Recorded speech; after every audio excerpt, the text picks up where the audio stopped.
Hi, everybody. I'm Mitchell Davis with the James Beard Foundation. Thank you for tuning in. We're just going to give a minute or two for folks who registered to have a chance to log on, and we'll start with the conversation. Those of you who are on, I think we might run a little long. At least we've given permission to our panelists. We've scheduled for 45 minutes, but if we run a little bit over, you can stay with us. Please intend to do that. We anticipate a really robust and interesting conversation. So minute or two and we'll get started. Thank you.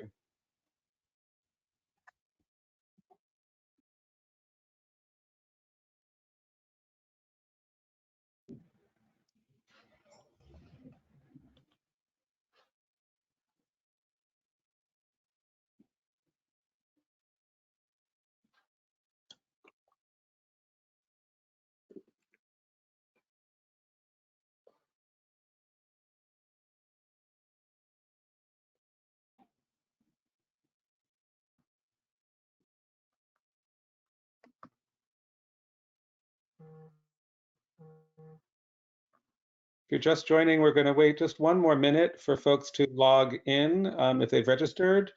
I see the numbers ticking up, so that's great. We'll get started in just a moment. Thank you for your patience.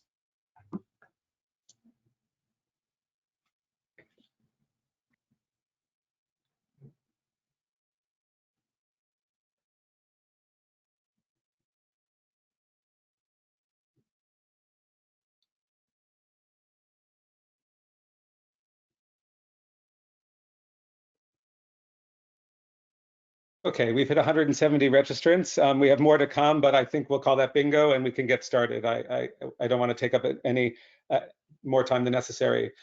Greetings, everybody. Welcome. My name is Mitchell Davis, and I'm the Chief Strategy Officer of the James Beard Foundation, an organization that I've called home for some 27 years. And it's been an interesting time, that 27 years, especially vis-a-vis the awards. This series, the James Beard Media Awards at Home, we created long ago, it seems like, although it was just a few months, when it was clear that we were going to be unable to gather for the media awards that we normally would do in New York City, but we wanted to provide a spotlight for the winners this year so that they could have a chance not just to sort of bow and receive an award, which was we were unable to do, but to have a moment to talk about their work that won that award and some of the important issues that resonate in that work and in our time today. So I'm really grateful. This is the third of a series. We have, I think, 3 or 4 more to go. They're happening every other week on Wednesdays at this time. So please join us. I'll say, just as a word, obviously this is an intense time for any organization like ourselves. It's a credibility granting organization, one in particular in the food space, run by primarily white people. As an organization, we are looking really closely at everything that we do internally and externally and trying to make adjustments and corrections for those things with the lens of racial justice. We have a lot of work ahead, but we're also rolling up our sleeves and quite committed to that work. So I wanted to offer, if anyone has any conversation or questions they'd like to make that would not be part of this conversation, let's say, please email us at awards@jamesbeard.org. We do want to hear from you. We want to be accountable to you, and we're looking forward to being part of the solution of some of these systemic problems. And with that, it's a real pleasure to introduce today our moderator, Adrienne Miller, who's a member of the Restaurant and Chef Committee, which is a separate committee. I won't get into any details how the award's administered, but it's complicated. And we are here to discuss the Media Awards. He's a James Beard Media Award winner himself, and so we're really honored that he's going to introduce our panelists and moderate what we're sure will be an interesting conversation we've titled "Who Gets to Talk About Southern Food?" Both resonant with our time, but also with the stories of Southern food and food stories of all time. I'll bow out and turn it over to Adrian. Thank you for being part of this, and thank you for joining the James Beard Foundation for this important conversation. Well, thank you, Mitchell, for that introduction. And I want to thank, again, the James Beard Foundation for creating this opportunity to talk about this important topic. So I like to tell people that I like to drop knowledge like hot biscuits, but I don't have to do that by myself because we have 3 incredible panelists. And so what we're going to do to start off is we're going to have each panelist introduce themselves and then give you a little sense of their work, and then we'll move into the moderated questions. So first up, we have Cynthia Greenlee, who is going to share her work. So Cynthia, I'll hand it over to you. Oh, hi everyone. I'm Dr. Cynthia Greenlee. I am an intentionally independent journalist, editor, and historian. who specializes in the history of African Americans in the South after the Civil War. I'm a Southerner by birth, residence, culture, choice, all those things. And I wrote this year's Foodways winning piece about Black Southern women throwing hot grits on male lovers who did them wrong. It was a Valentine's Day piece. I don't think most people realize that. So should I go ahead and read a little excerpt, Adrienne? Yes, please. Okay, so short excerpt. So grist throwing is usually framed as a particularly resourceful revenge, an extreme scorched skin campaign waged against an unfaithful or abusive male partner. In October 1977 Jet magazine article, whose headline asked, "Should people be told about their cheating spouses?" led with this quote, "If I ever caught my old man cheating," a pretty Chicago wife sneered, "I'd probably give him a late night bath in hot grits and honey." Some relationship guides aimed at Black Christians mention attack by grits as a possible outcome when feelings turn sour. Quote, "When your mate feels violated, expect anything," advised one, including broken car windows, scratches all over your face, or even hot grits covering your body, sticking to you as the hot water scorches your skin. Food is about relationships and power. Who cooks for whom? Who can leave the table without cleaning? Who picks the strawberries? Who pockets the profits? And not all relationships are healthy. Great, thank you so much, Cynthia. I'm gonna have to, one of my questions I'm gonna ask you is whether you would have chosen sugar instead of honey, but we'll get to that later. All right, next we have Chris Smith. Chris, would you mind introducing yourself? Yeah, happy to be here. So my name's Chris. I am not from the South or even from America. I grew up in England and moved to America in 2012. My only real American job was working at a small seed company, and I'm a kind of a gardener come into food writing just because I really enjoy food, but my groundings, my roots are in the garden and agriculture for sure. And then just recently I've set up a small nonprofit called the Utopian Seed Project, where we're doing a lot of kind of crop trials and culinary evaluations and that kind of thing. So I'm on my own personal exciting journey and really getting into the food world with my basis in agriculture. And I wrote this book called The Whole Okra, which is kind of a narrative-driven exploration of all things okra. And I'd love to read you a small paragraph from the introduction.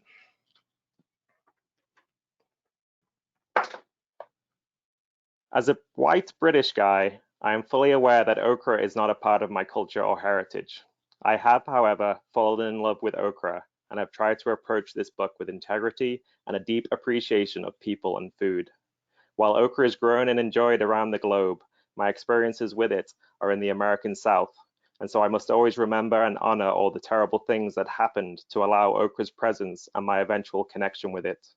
I must remember and honor the incredible influence of African Americans on our food culture, and okra is just a small part of it. I am not King Okra. I am okra's humble servant, and as the stars align, I find myself stumbling upon discovery after discovery, story after story, variety after variety, use after use of this completely amazing crop called okra, gumbo, bindi, lady's finger, and okro. But still, I sometimes wonder why I'm so excited about okra when the average response is closer to Stephen King's, "No, I don't want okra, no, no." Great, thank you, Chris. And next we have Betsy Shepherd. Betsy, would you go ahead and introduce yourself?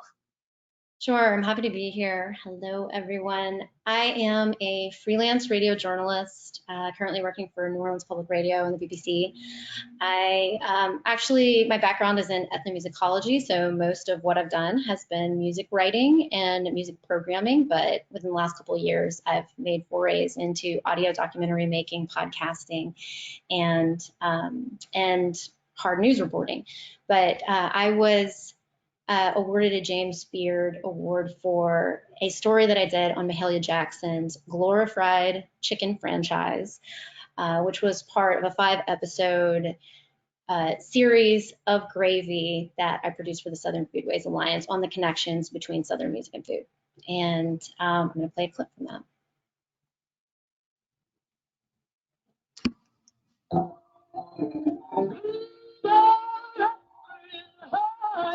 So I'm starting with Mahalia Jackson to move on up a little higher, which is the song she's best known for.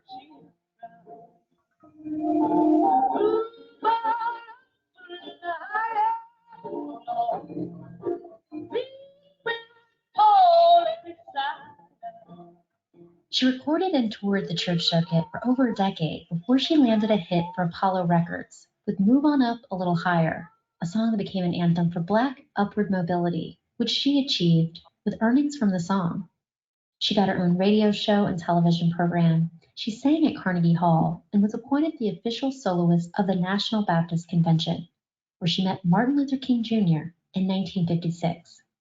He invited her to join him at various civil rights events, including the Montgomery bus boycott and the March on Washington. Despite becoming a world-famous singer and achieving success beyond anything she could have imagined as a child, Mahalia knew what her life would have been like if singing hadn't provided her ticket out of the kitchens and washrooms where it started. And she carried that pain with her. I spoke so much about school. One would think that I was highly educated. No, it was very unfortunate not to be educated the way that I had always desired to. As a child, my greatest ambition was to be a school teacher, and I never have reached that goal. She channeled her childhood dream of becoming a teacher into the Mahalia Jackson Foundation. I think we can stop there, but the point of the piece is to elevate her speaking voice as much as her singing voice and celebrate her, but also humanize her and show the role of fried chicken as a tool of empowerment.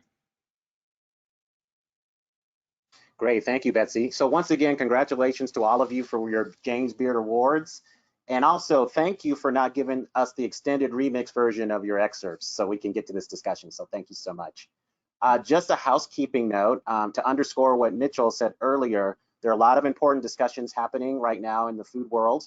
And the focus of this forum, though, is storytelling, which we think is a very rich topic to discuss. So that's what we'll be getting into today.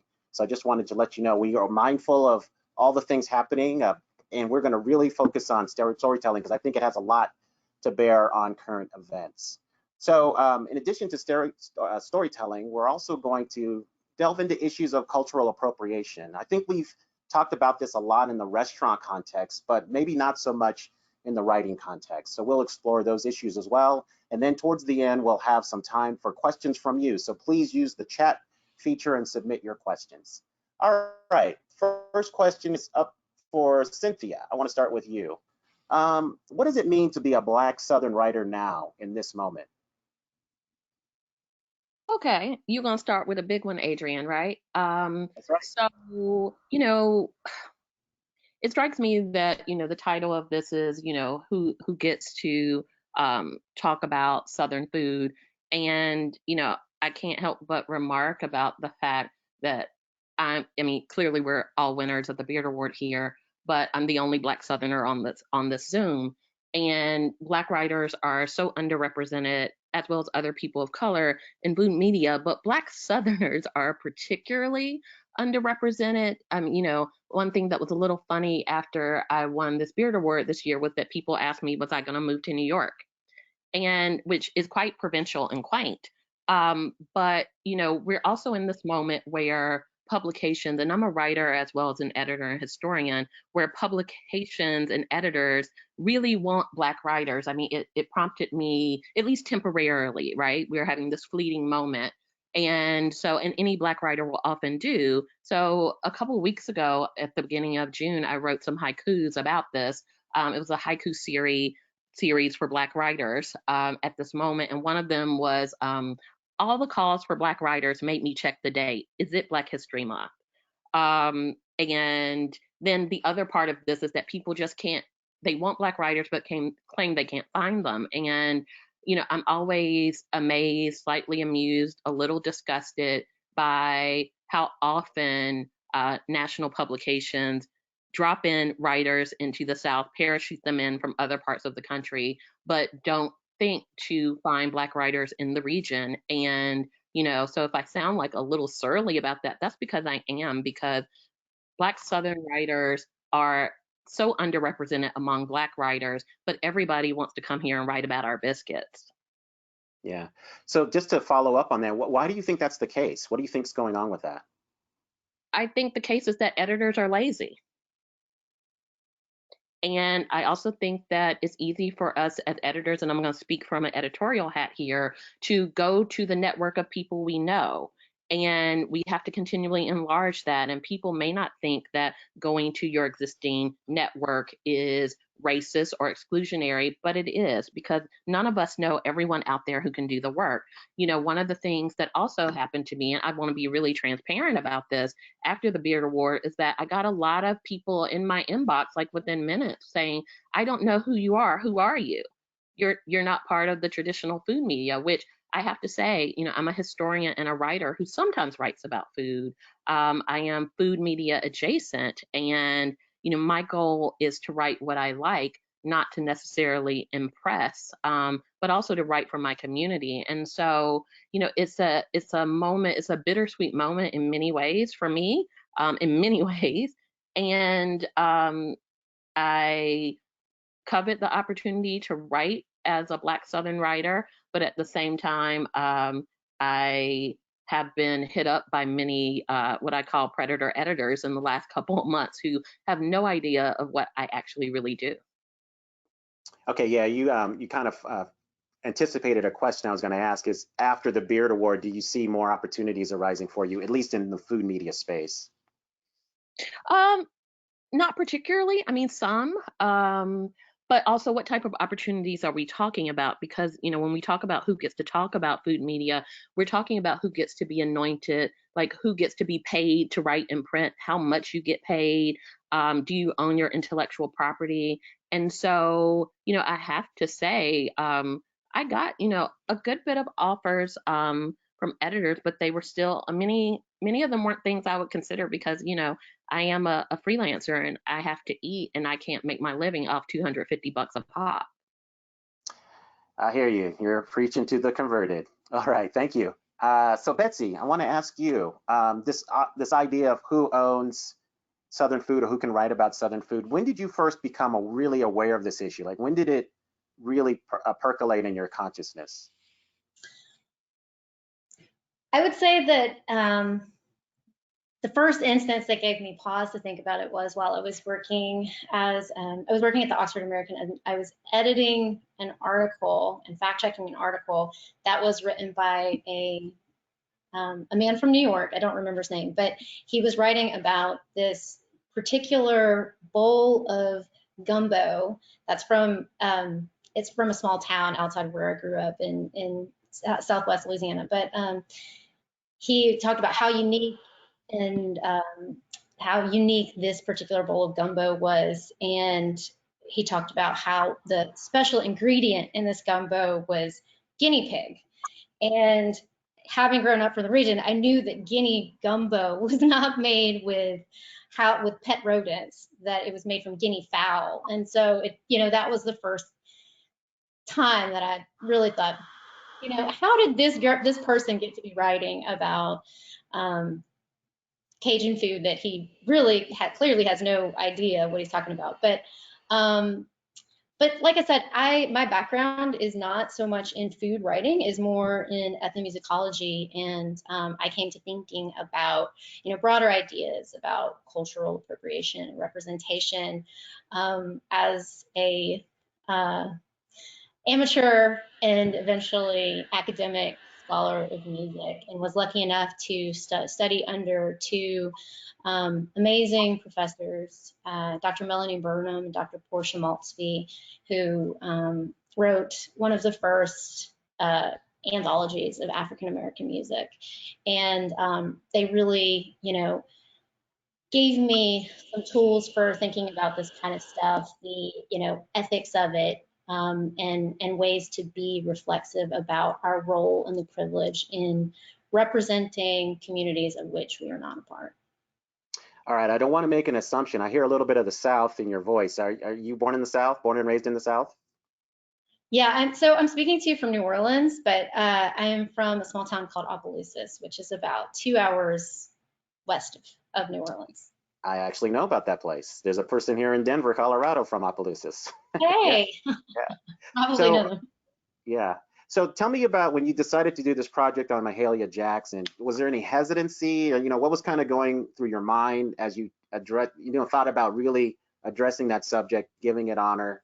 Tell us, walk us through that. Okay. Well, let me step back just a little bit in talking about the two women that mentored me and helped me think about some of these issues. When I did my orientation, Dr. Melanie Burnham, who's my mentor, everyone was going around the room, and another professor had asked us to introduce ourselves and say what our favorite Beatle is. Beatle, as in the rock and roll band, and my mentor got up and said, "My name is Dr. Melanie Burnham, and my favorite Beatle is Mahalia Jackson." And so, right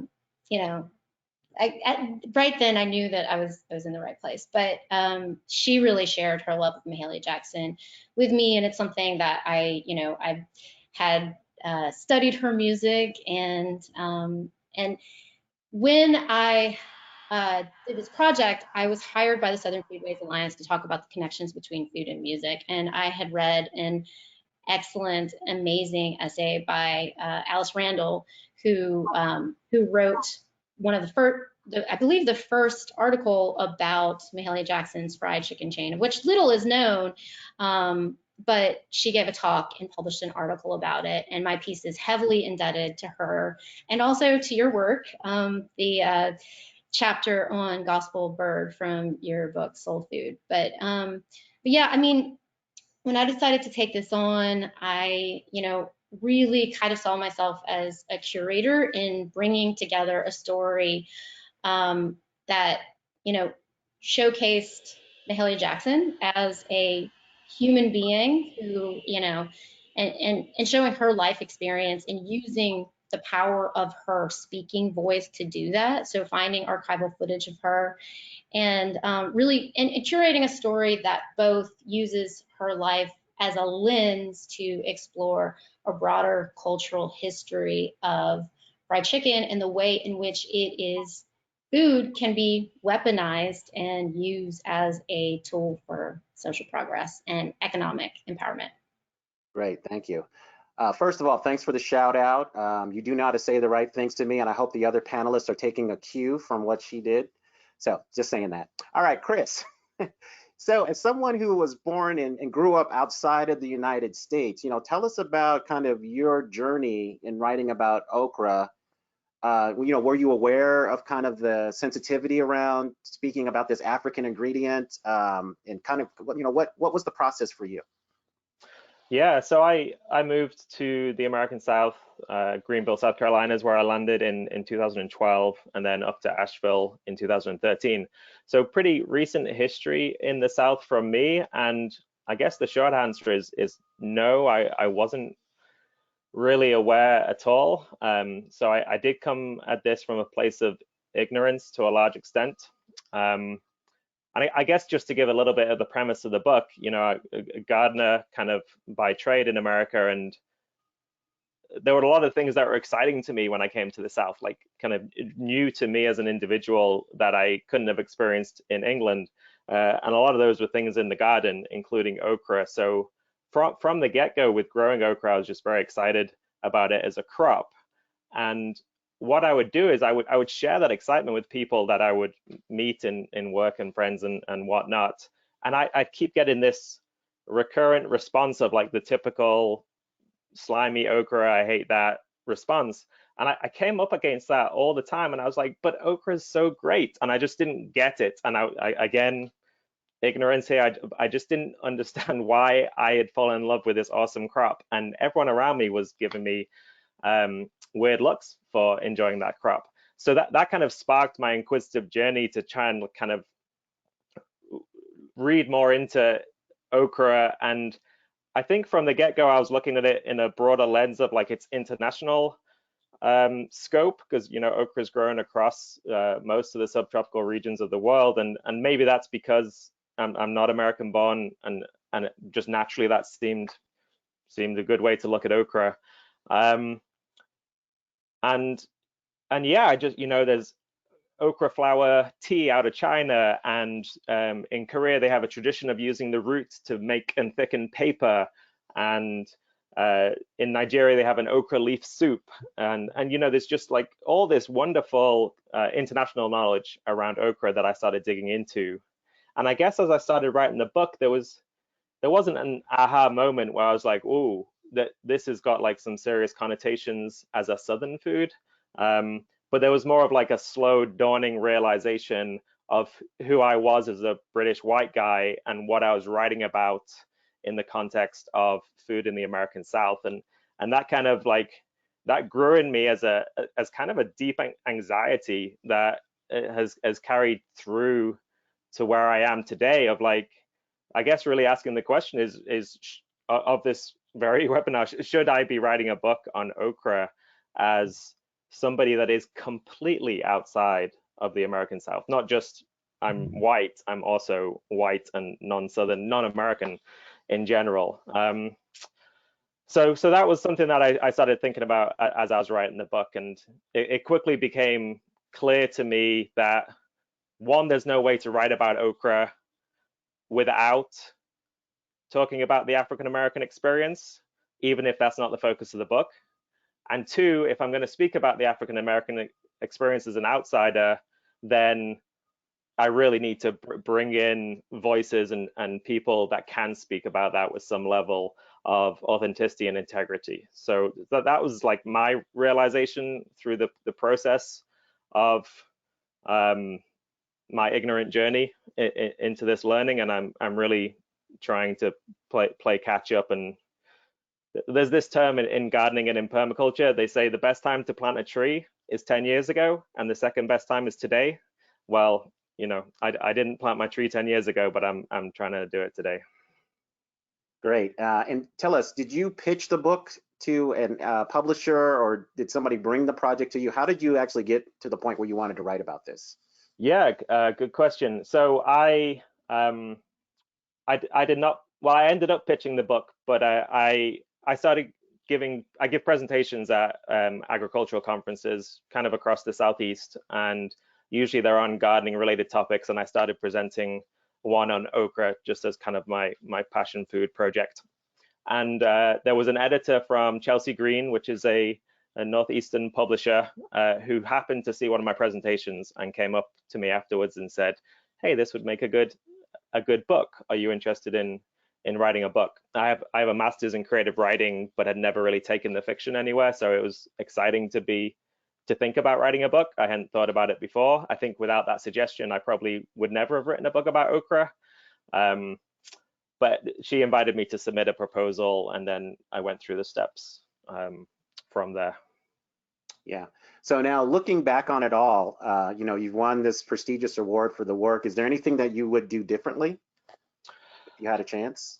Yeah. It's a good question that I think about a lot, because kind of another way to read that question, right, is if I could go back in time and relive that moment, with my current knowledge, I say, no, I'm not the right person to write that book.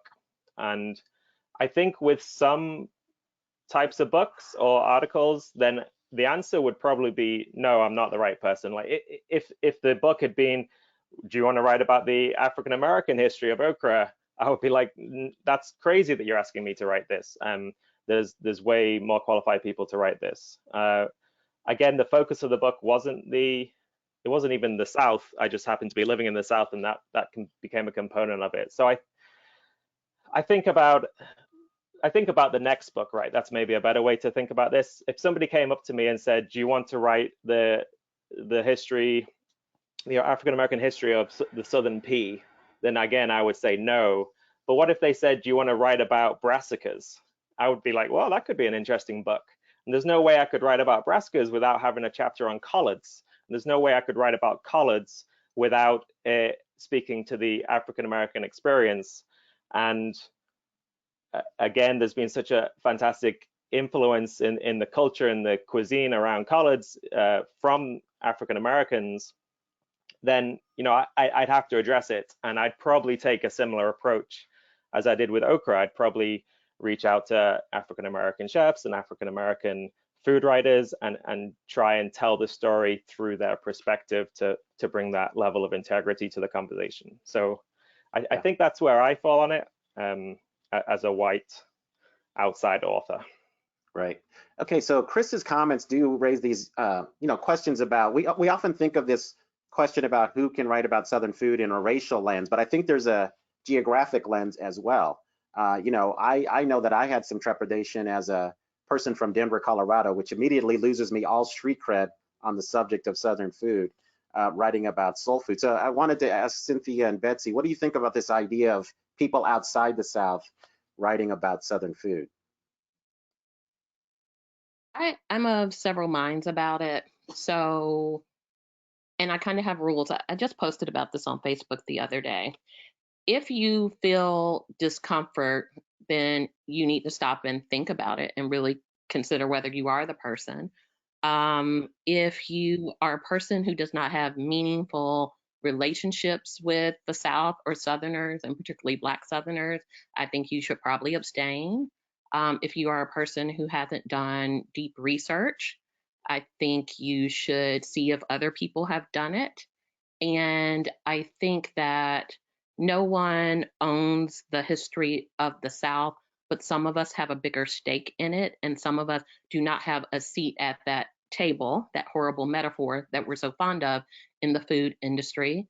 And so, if you look online and you look at the hashtag publishing paid me, you can see that Black authors from the South who are creative geniuses got paid pittance for their books, but very often white male authors who are debut authors got six-figure checks. And I'm assuming that goes in the food world. So, I asked myself, I recently got called by the BBC to go do a talk on the nightly news. And I love the BBC nightly news. I wanted my mama to see me on the nightly news, right? I wanted to be on there and, with all the people with the English accents and look cute and everything. But they were asking me to talk about something that was not my subject. And so it was something I've written about, but my piece was full of experts whose work that was. And I thought I had to think hard about it. And I was just like, I really want to do this. And then it was like, that's not my lane. And so what I'm going to do is stay in mine and then forward that opportunity to the people who really know how to do the work and respect them in that way. And so, we all have to ask ourselves, what is your lane? And we can follow our curiosity, but I also want to pay homage and respect to those who have done the work before I even thought about it. Betsy, what are your thoughts on this? Thinking back to Cynthia's comment earlier about writers networks that are on mailing lists that are just automatically the go-tos for covering food issues. I think that there are instances in which it's not appropriate for people to be covering food issues. I mean, I think it depends on if it's something that they are knowledgeable about, if it's something that they've, have invested a lot of scholarly and reporting rigor into that. And I think it's important to give people opportunities from the communities that, are the most knowledgeable and proximate to those food traditions. That being said, I don't think that people are necessarily disqualified because of where they live. I think it just depends on, their intentions and the their knowledge on the subject. Speaking of people that are talking about things that they know little about, I'm not a food scholar, but pivoting to music. A lot of music scholarship that is about Black Southern music is written by people from England and Germany. And that kind of comes out of the anthropological tradition of like armchair analysis of ethnic cultures. And so, I think that is extremely problematic. And the music scholarship has benefited greatly from finding African American music scholars who know the most about blues, soul music, hip hop. Great, thank you so much. I want to go back to you, Cynthia. I know that you curated kind of a special edition of Gravy. Can you tell us a little bit more about that project and what you hope to accomplish with that? Yeah, sure. And I'm probably going to disappoint some people who kind of want me to comment on SFA, but if you came here with your popcorn, I hope it's hot and buttery because that's about all you're going to get. But you know who I am. I'm the person who curated the latest issue of Gravy. If you haven't seen it, it's this one. It's this one, and it's got all these people of color on the front. These are some of the actual contributors. It was conceived. It was my passion project. It turned out to be my swan song, but it was my passion project to have a issue of this quarterly journal be dedicated to the work of writers and artists of color. Like 100%, that was my goal, but it didn't turn out that way, partially because the pandemic, but partially because while I had significant control, I did not have total control. You know, so still, you know what, I'm gonna cuss because that's what I do occasionally. I'm still proud as fuck about this issue, and I'm not going to be humble about it because has any food publication done anything like this? And with the majority of the contributors being people of color. I mean, tell me if they have, I would like to know, but this is what happens when you have Black editors on staff, when you have Black, and not just, coming in to curate a special issue, when you have them on staff and they have decision-making power. But at the same time, I know that I didn't have total power here, but I love this work and I built it in collaboration with Nicole Crowder, who's a Black woman who was a visual editor for the issue, and the writers and the artists themselves. And I'm not just in collaboration with them, I'm in community with them. And I know that SFA couldn't have gotten most of these stories and writers without me. And that's the power of an editor who is in those communities. And so there are so many things in this moment that I wish people would see in this issue. We had the first, this cover that's so beautiful was done by a Black woman artist, Rochelle Baker. This was the first original commission cover for Gravy. We have beautiful essays. There's a poem by Jason McCall that's called Are They Black Owned? About Black owned restaurants. Amani Perry, who is arguably one of the greatest of African American studies of all time, wrote a beautiful essay about meandering through Savannah. We have so many things in this issue, the best immigration reporters in the country, travel writers, and we did things that are not hard to do. And it was, that cover particularly was a visual call to editors and publishers to say, this is what it can look like when we center people and writers and communities of color. So why can't you do this? It's actually not hard if you work at it. If you don't have the existing network, then you build it, and it is buildable. And we tell different stories. I'm super proud of all of that work. I'm proud that we did things like having a profile of a South Asian chef, Chidi Kumar, written by a South Asian writer with photographs by a South Asian photographer. And those things, to me as an editor, should be best practice in how we work. And asking people to do the stories that they really wanted to do. And I'm super conscious of curating content where I'm not just a pain peddler when I talk about communities of color. There's a beautiful essay in here by Kenitra Brooks, which is about her Afro-Cuban religious tradition and how she cooks for her grandmother, her dead grandmother, and talks to the ancestors. And that's a really important diasporic piece. And it's something that I don't know that anybody had ever seen in Gravy before. So I'm going to shut up now, but just say that, this work was unprecedented. And I'm just asking, why can't people do something like this? Maybe you don't dedicate a special issue, and a special issue is only one step in what you can do, because you need to have staff, you need to have resources, you need to have a workplace where people feel like they can be creative and be themselves. And this is just one kind of volley. And, I've been Black all my life, an editor half my life, and I've worked in newsroom after newsroom where my creativity wasn't valued. And I want all of us to have opportunities to do things like this and to write and, be fulfilled in our jobs and do stuff we love. Great, thank you so much. One more question before we go to questions from the audience, from our viewers, and we've got a lot of great questions here.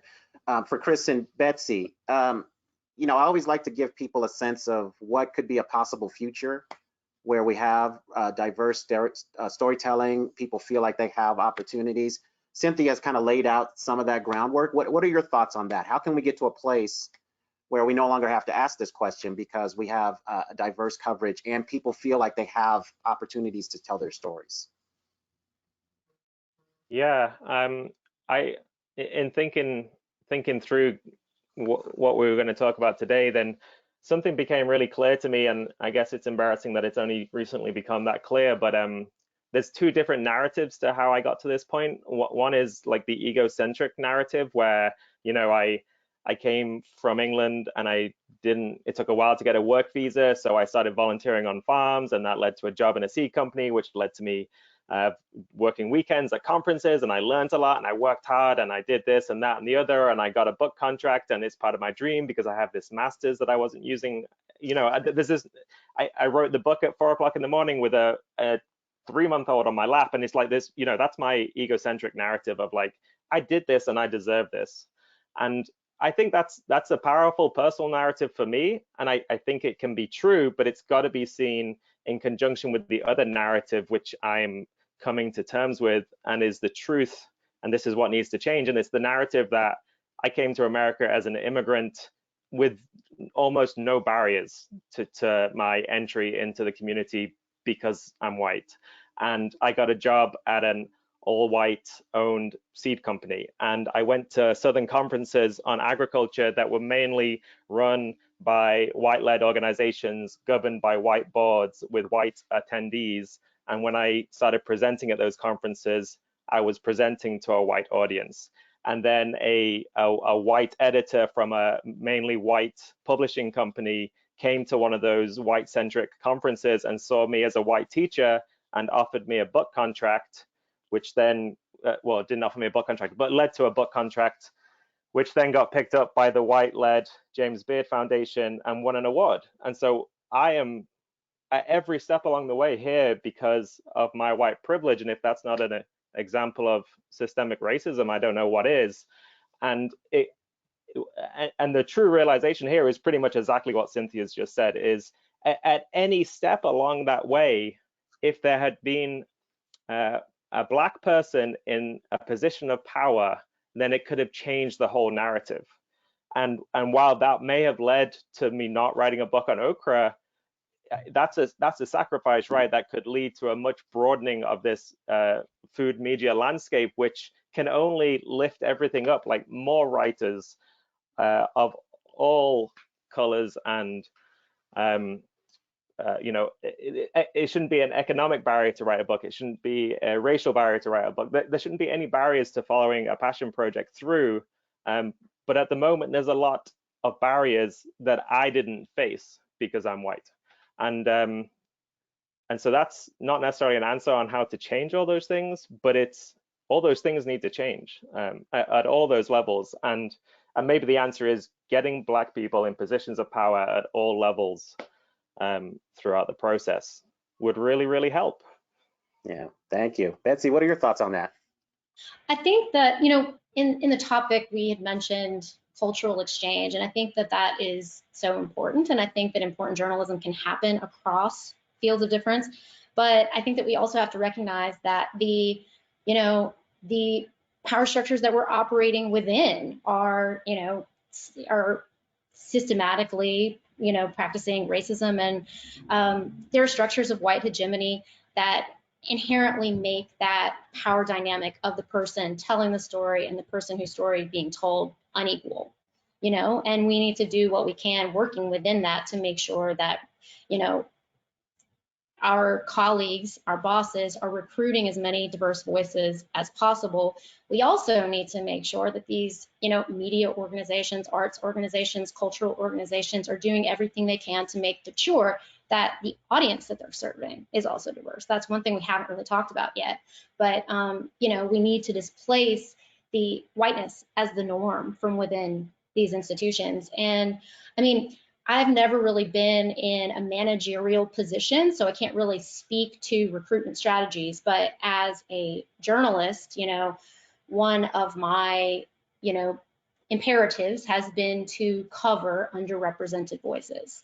Whether it's the, Black and brown communities that have been disproportionately affected by COVID in the news reporting that I do, or it's the artists that were the musicians and artists that were never recognized because they weren't seen as salable to, white music market consumers.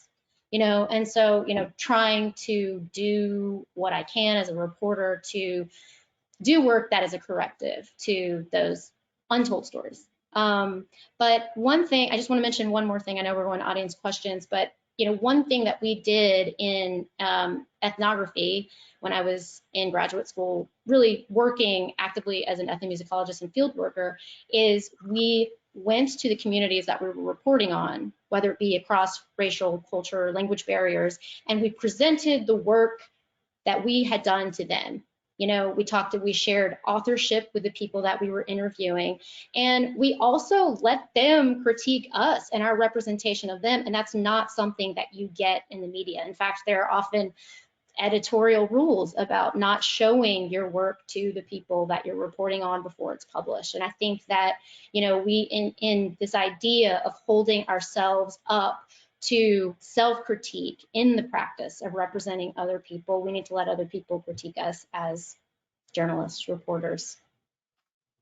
Great, thank you.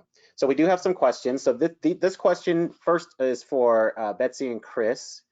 So the question says, two of you came into your work from a place of ignorance, then learned in various ways before publishing. Do you think, as white people, editors find it less threatening to work with you rather than someone from those communities because they find it less threatening, less likely that you'll rock the boat? Either one can answer. I think, like Betsy, I've never been in that position of being an editor.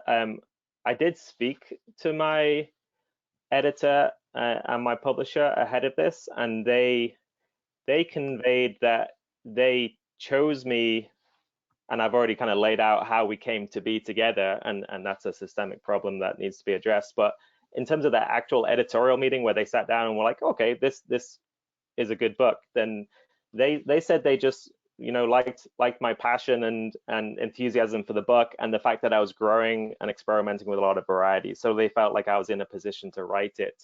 And truly the question didn't seem to come up about whether a Black author should be writing the same book.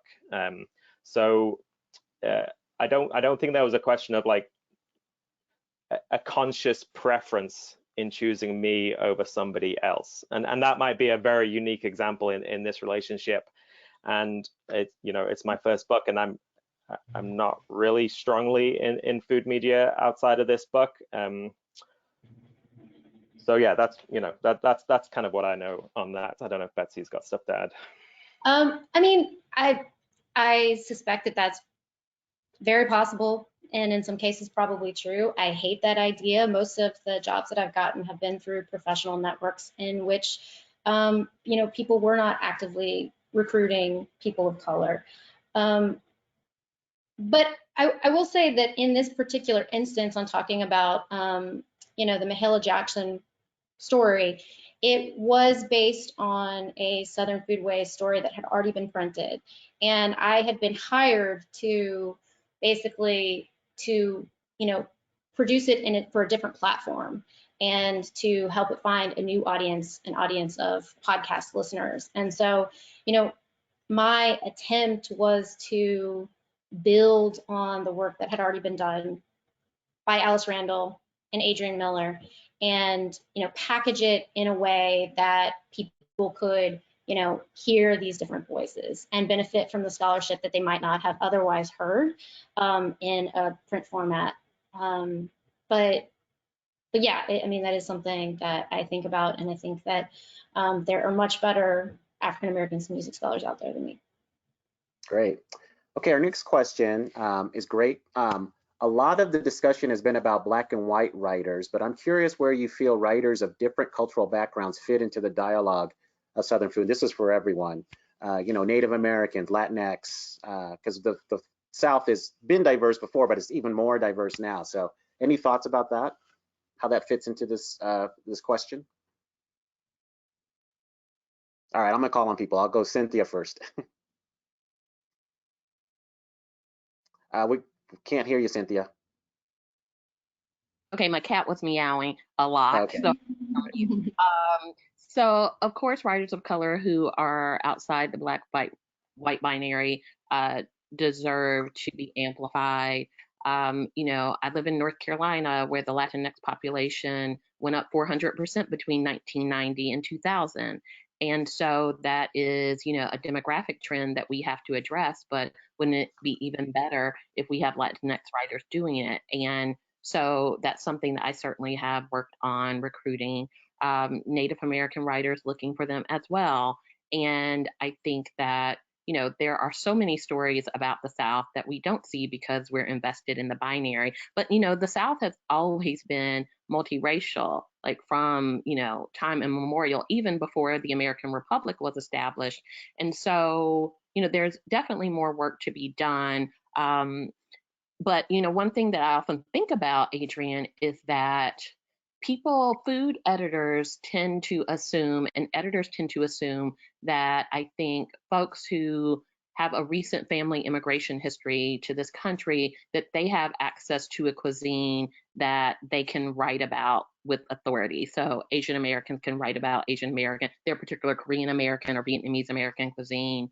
And Black writers don't exactly have that same thing. I mean, soul food, but soul food is not seen with the same cachet. Or as an expertise, it's kind of seen as what you eat. And, you know, I say that to you, Adrian, knowing you're a soul food scholar, but, you know, we value different foods differently. And I'm not saying that's right, but it definitely plays into who gets access and when and in what type of publication. Okay. Chris or Betsy, do you want to weigh in? You certainly don't have to. I would just add that it seems like if we're going to be working on diversity, then we should be working on diversity on all levels and not just black white, you know, rebalancing. Like there's a lot of rebalancing to do across all races. So yeah. And I mean, I just wanted to say that too, that thinking about what Chris just said, so the diversity is not just racial and ethnic, it's also about rural versus urban, right? And so there are so many stories about rural foodways in America that we don't see because so many of our signing editors are in places where they don't know what the experience of rural Americans are. Like, what about stories from Appalachia, where part of my family is from? What about queer writers writing about their experiences in the food industry in the workplace? There's so many different ways we can slice or dice the diversity. It's so interesting how limited what we actually do is. All right.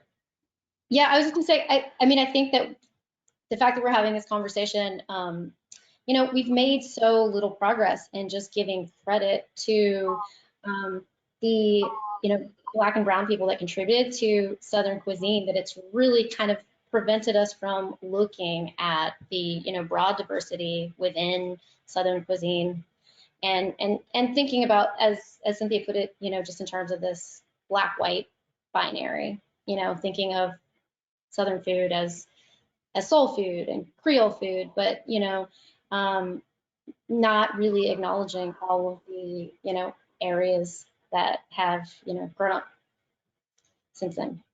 Okay. A couple more questions and then we'll close it out.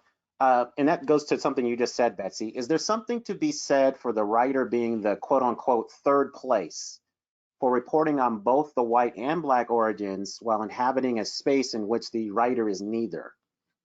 Any thoughts on that? Well, I mean, you know, I don't hold to an idea of journalistic objectivity. I don't think that we can shed we can't shed our cultural experience. We can't shed our racial identity. I mean, I think that we can challenge ourselves to think about the ways that those shape our, you know, conceptions and editorial decisions. But I mean, as much as that is a goal that journalists try to attain, I mean, I don't think that it's possible to get outside of the cultural lenses that, you know, we've developed over a lifetime. Okay. It's kind unless you two want to weigh in, go ahead, Chris. Did you want to say something? It's just kind of funny. I always felt that it could be a strength from my perspective, writing a book on okra. I had none of the cultural associations with okra coming into this project, right? And on one side, that's like, why the hell are you writing a book on okra? But on the other, then that gave me like the eyes of a child. And I have 2 young children, so I get to see the world through their eyes, and it's very innocent and exploratory, and they ask questions that we don't think of asking. And I feel like that's the way I approached the book, was this very like wide-eyed innocence.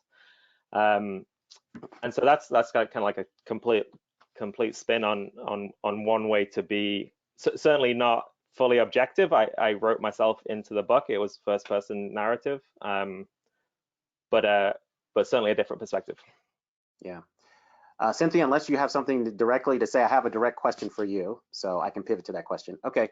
For Cynthia, do you have recommendations on where editors can begin to search for Black writers that might be overlooked by usual outlets?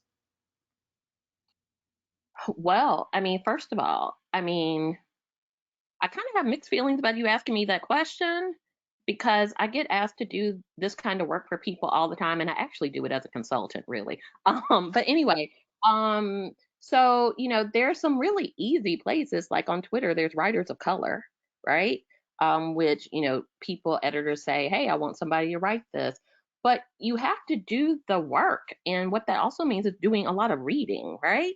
And so, I mean, that's how I found people. But honestly, a bunch of those writers in Gravy, a lot of those folks, I built relationships with them because I was at writers' conferences that were for writers of color or that amplified their work. And I rolled up on them and said, I love your work. Can I work with you sometime in the future?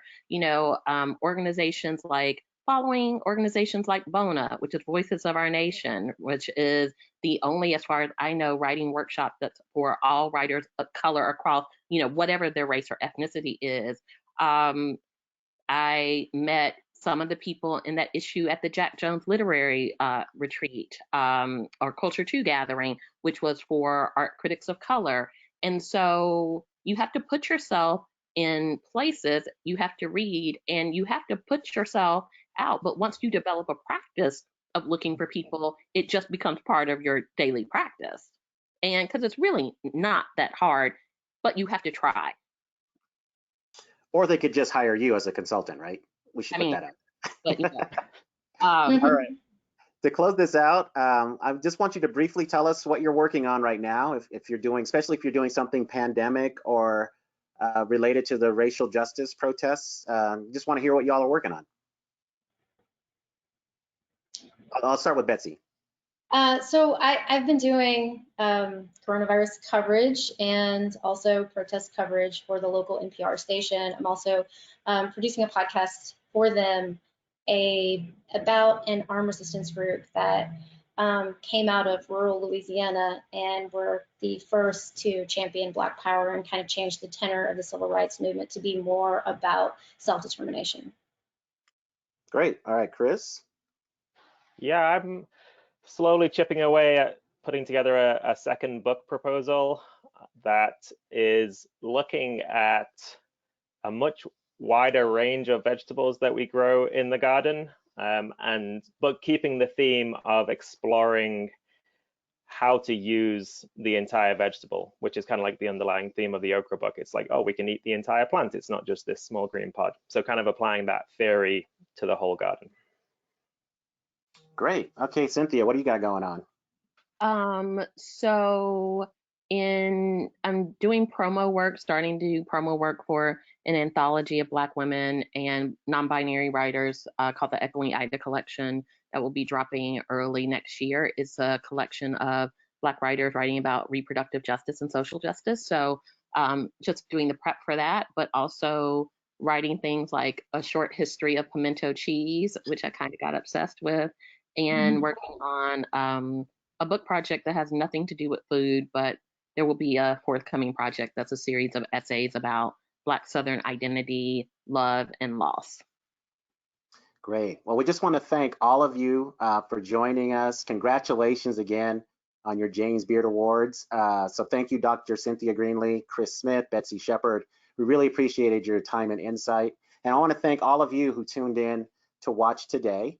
Our next kind of panel discussion will be on July 15th, and it will be on representation in food media. So thanks again to the James Beard Foundation and also to Cap One for sponsoring this series. Just appreciate all of you joining us, and we'll see you next time. All right. Thank you. Thank you, Adrian. Bye, y'all. Bye.